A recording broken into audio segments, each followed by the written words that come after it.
What is up, Design family, and welcome back to another episode of Fit Design TV. As always, so glad to have you lovely folks back on the channel. On today's episode, we'll be taking a deep dive into the world of print on demand and whether this type of fashion business model is going to be the right option for you guys as fashion entrepreneurs, maybe just getting into the industry. So on this episode, I'm going to be describing number one, what print on demand actually is. What does this business model actually entail?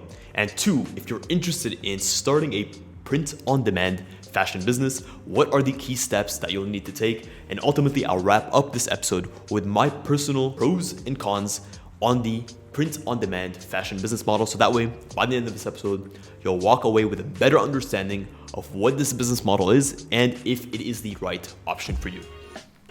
Welcome to Fit Design TV. Are you interested in sports fashion, design, and manufacturing? Are you establishing your own brand? You're looking good. Anthony, how are you doing? Do you want to? Thank you. Well, you've come to the right place. Lights, camera, action. We'll start off by getting right into what a print on demand business is. In fashion, print on demand is where you, as the merchant, work directly with the supplier. So it'll be a print on demand company, something like Bella and Canvas, and you'll drop ship items. So you won't hold any of the inventory. You'll have access to your vendors' actual sort of print on demand goods, whether it's t-shirts, caps, beanies, so on and so forth. And you'll be able to actually white label. So using these blanks, you'll be able to put your own designs, whether it's prints, care labels, hang tags, and you'll be able to ship them directly from your vendor's warehouse directly to your customer. So now that we understand what a print on demand business actually is, let's look at the 5 key steps that you as an entrepreneur need to set up today to start your print on demand business. Number one is to actually actively identify the niche of product you're creating. And what does this mean? Well, print on demand businesses can be wide and varied, and pretty much anyone with an online connection is able to set up a print on demand business. So how do you set yourself apart? Are you a streetwear brand? Are you a fashion fitness brand? Are you a merch brand that is related to your online persona? It's important to really know who your target market is and what niche of the industry you're going to target, because it does not make sense if you're a fashion fitness brand to be able to offer print on demand mugs. The types of products that you'll be launching need to make sense to the niche of the industry that you plan on operating in. Number two is to actually go ahead, once you've decided on your niche, to set up your print on demand store. And print on demand is going to come in a variety of different shapes and sizes. You could actually plug into an existing print on demand website or a print on demand platform.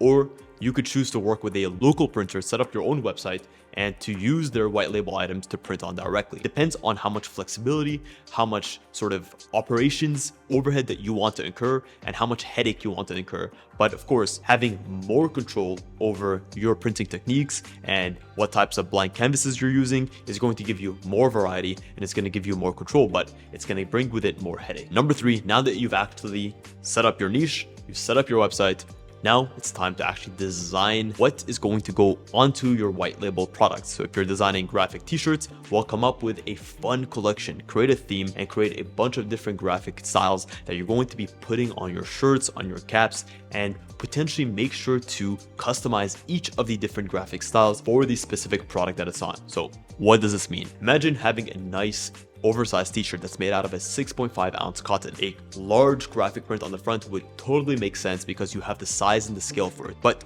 that same graphic print would never make sense on a small cap where the scale of the garment is much less and the sort of application methods that you have will be much more varied. Number four is going to be to actively sell your product. So this is going to come down to your marketing and your distribution channels. How are you getting the word out there? Are you running ads? Do you have a YouTube channel like this one where you're making videos and you're engaging with your audience? Do you have an Instagram page where you're creating and curating content and you're actively engaging with your followers and the people that you are in a community with? So it's about getting the word out there, getting your name out there, and allowing people to come find you and to make the purchase. Number five, now that you've taken in your order, your print on demand fulfillment supplier will actually go ahead, print, create the product, and ship it out. And here it's actively important for you to take part in customer reviews, following up with your customers, making sure that they're liking the service, everything is being delivered on time, the quality of the garment is being delivered correctly, consistently, without any flaws. And if any issues arise, you need to take this up with your vendor and make sure that you resolve them immediately as you continue to scale and to grow your business. Now that we've discussed what the key steps to starting any print-on-demand business are, let's look at the pros and cons. Is this the right type of business model for you? Should you go with something that is more traditional? And should you create something that's customized, or are you fine and can you get away with just creating print-on-demand items? Well, let's look at the pros first. Number one is that it is exceptionally simple to start. You really don't have to have much, just an internet connection, that's pretty much it. Some basic Adobe Photoshop or Adobe Illustrator skills to be able to create a beautiful graphic design that's going to go on the garments. Number two is that you are able to experiment with a wide variety of designs with pretty much zero overhead. Depending on the vendor that you're working with, they're going to have a huge catalog of on-demand, ready-to-go styles, whether it's oversized t-shirts or it's joggers or it's hoodies, for you to be able to test with your customers and to test your different designs on. Number three is that you're actually also able to experiment with different graphic styles and graphic designs. Just because you create a graphic print and you're unsure of how the market is going to take it does not mean that you have to invest 500 or 1,000 pieces into that specific type of print. You could even do just one print run and see how it does. And if no one buys it, well, it doesn't make a difference. All you've spent is the time and effort to create that graphic print. Number four is that you are going to completely eliminate any additional stocking issues, right? Since you're using ready-to-go products from your vendor, well, you don't have to stock any of this in your own warehouse. You don't have to take up space in your apartment, nor do you have to get a third-party supplier or a third-party sort of organization to be able to distribute, nor do you have to get a warehouse. Number five, and as I mentioned, is you don't need a 3PL. You don't even need your own warehouse. When it comes to the fulfillment, you're relying on your vendor and the actual platform that you're using to do the final fulfillment, to do the shipping, the packing, the final delivery. All you need to do is to continuously advertise, promote your brand, and to actually take part in your customers' review and their opinions. Now, let's actually flip the switch and take a look at the cons of the print on demand. And honestly, why I personally am not a huge fan of print on demand, especially for long-term scalability and authenticity in your brand. Number one is that you actually have zero control over the fulfillment process. Think about this.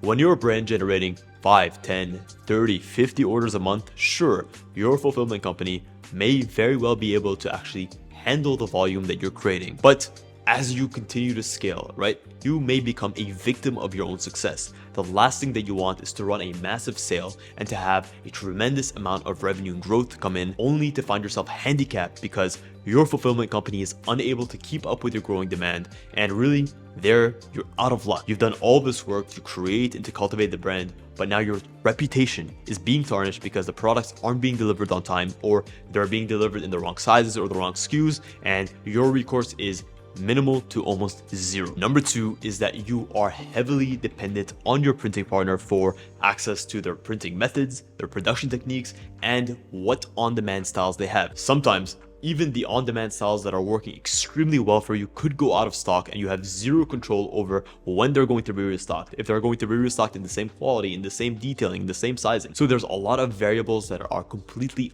unknown to you and out of your control as a business owner. And this is honestly a big worry for people from a long-term scalability standpoint, because you're investing a ton into building up the momentum of your brand.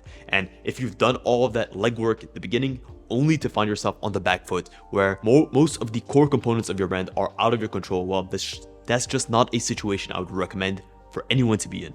Number three is that the shipping time once a customer places an order is going to be far longer than that of a product where you've actually done the legwork beforehand and you have the product stocked in your warehouse and ready to ship in the same day or the same 2 days. When it comes to print on demand, there's going to be a large lead time between when a customer places an order and when they're actually able to receive it. This could be 5 to 7 working days, it could be 2 weeks, it could even be a month, depending on your supplier and their availability and how much work they have at that current moment. Number four is it's just one less unique selling point for your brand. I always preach this, is that as an entrepreneur, as a fashion entrepreneur, you're doing a tremendous amount of effort to actually get your brand up and running, to create the vision, to create the structure, to market it, to connect with your community. And your structure, right? The core way that you're creating your product, where you're tapping into someone else's existing infrastructure and you're limited by what they have on offer. And by the way, that very same structure, someone else can just come off the street and tap into it exactly. They can have the same products as you, the same care labels as you, the same hang tags as you, the same structure minus the actual design that goes on the shirt. Well, that's just 1, 2, 3, 4, 5 less unique selling points that are going to go in your favor. And you're heavily relying on your branding alone and your distribution alone, which sure, if you're an influencer with a ton of followers, with a lot of influence, that could work. But if you're an entrepreneur with a unique fashion idea, with a unique graphic style, well, it's just giving you fewer and fewer options to work with. Well, guys, that is it. That is a wrap on this episode. That's been my comprehensive overview of the fashion print-on-demand business model. And honestly, by the end of this episode, you should have a much better idea of if this business model is going to be the right option for you. If you have any other questions or you're still unsure about what type of fashion business model, or if there are any fashion business models, which, spoiler alert, there are a ton, and I might do a separate video in the future about this, well, you can book a one-on-one private consultation with me. And if you have any questions that are within this domain or even outside of this specific topic, well, we can definitely make sure to answer that. Guys, from the very bottom of my heart, thank you so much for tuning in to this episode of Fit Design TV. Until next week's episode, stay awesome.